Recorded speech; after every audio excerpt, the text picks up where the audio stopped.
There's always one, or two, or three in that case. So this is usually a really nice ride. Trees all over the place. You're in the shade, a little bit of sun. I don't know, it's overall a nice day right now.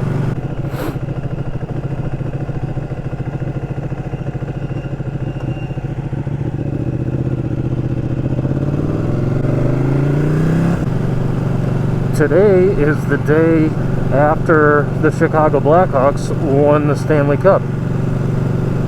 And that's sort of a big deal. There was a time,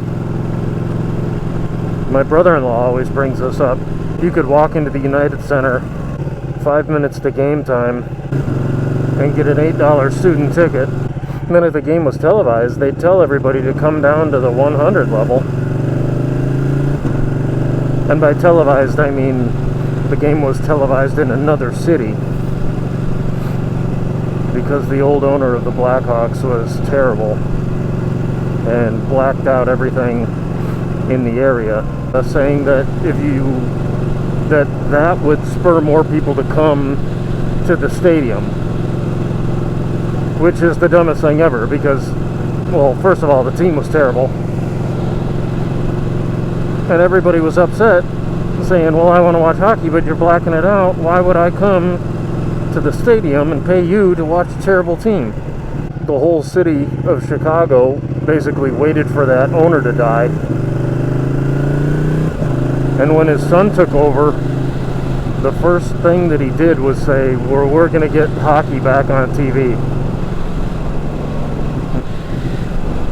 And they did it, like, quickly, like within a week, I think. You know, playing hockey and being a fan of the Blackhawks, that was pretty much the end of me trying to get to any game. You know, they picked up Keith and Seabrook and Kane and Taves. They started building that core, and they started winning games and making the playoffs, and then they started getting out of round one, and before you know it, they were in the conference finals. There's so many Cubs fans, and they're diehard Cubs fans for absolutely no reason. The team is terrible. They haven't won a World Series in over 100 years. The atmosphere of Wrigley Field, people just want to go there. And now the Blackhawks are kind of turning into that, where you know, the real fans can't get a ticket. I know several people that have been to more games than I have in the last few years, and they're the people that say, hey, I'm going to have to come over to your house and watch a game with you so you can explain to me what icing is. It's like, come on. I think I read an article that standing room only tickets during this Game 6 of the Stanley Cup Finals, where the Hawks won, standing room only tickets were going for $1,000. Seats on the glass were like 25 grand. That's insane. Real hockey fans don't have that much money to throw around because they're sinking it all into hockey equipment and Ducatis, apparently. Ugh, what is that thing? A Nissan Murano? Is that an SUV? Murano convertible. What a terrible idea. Now, they say that these Blackhawks ticket prices are reminiscent of the 90s when the Bulls had a dynasty. And coincidentally, you know what, let's take a little detour. Speaking of Bulls of the 90s. What a terrible mistake. Buying one of those Thunderbirds. Oops.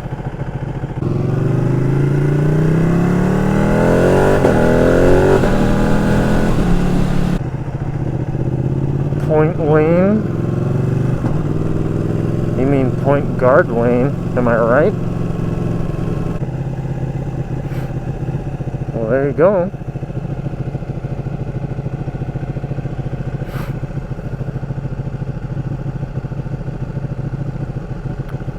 I mean, that's pretty self-explanatory.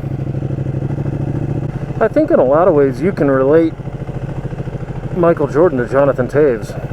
Both of them are fierce competitors. I mean, it's obvious that Taves is never going to be this generation's Wayne Gretzky, be hard to deny the amount of effort Taves puts into every shift.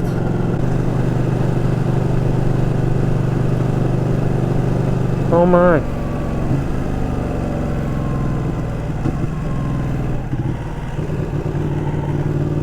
Look at me, I'm lead pin.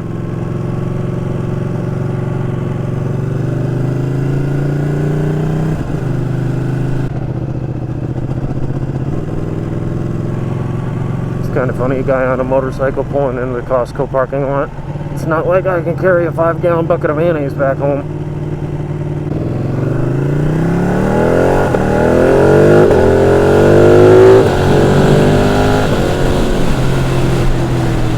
You know, this thing has the standard Italian starter. It takes a little bit to kick over.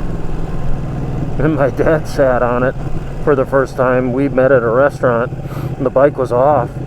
And I told him to start it, and it was going, you know, just turning with the starter motor.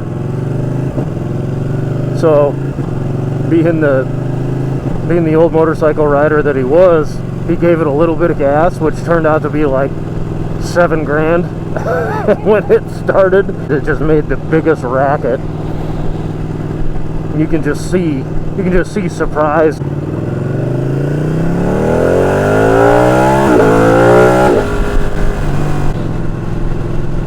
I'm gonna have to do a video in the future about what I like and what I don't like about this bike. I mean, it is a fantastic bike, and it's really hard to nitpick things, and I'm sure a lot of it's going to be comparing it to the S1000RR. When I was originally looking at the 1199 and trying to figure out what's good and what's bad and how hot it actually gets, or you know, just looking for any positive or negative, it was hard to find. I mean, you'd see a couple of guys riding, but you know, usually it was a test ride. I couldn't really find any sort of, you know, regular guy type of reviews. I mean, there was all kinds of stuff from all kinds of motorcycle magazines saying it's got this much horsepower, and that all it was doing was spouting facts to you. And they have some pro rider wringing its neck. Is that something that really matters? I mean, in the end, people are gonna get what they want.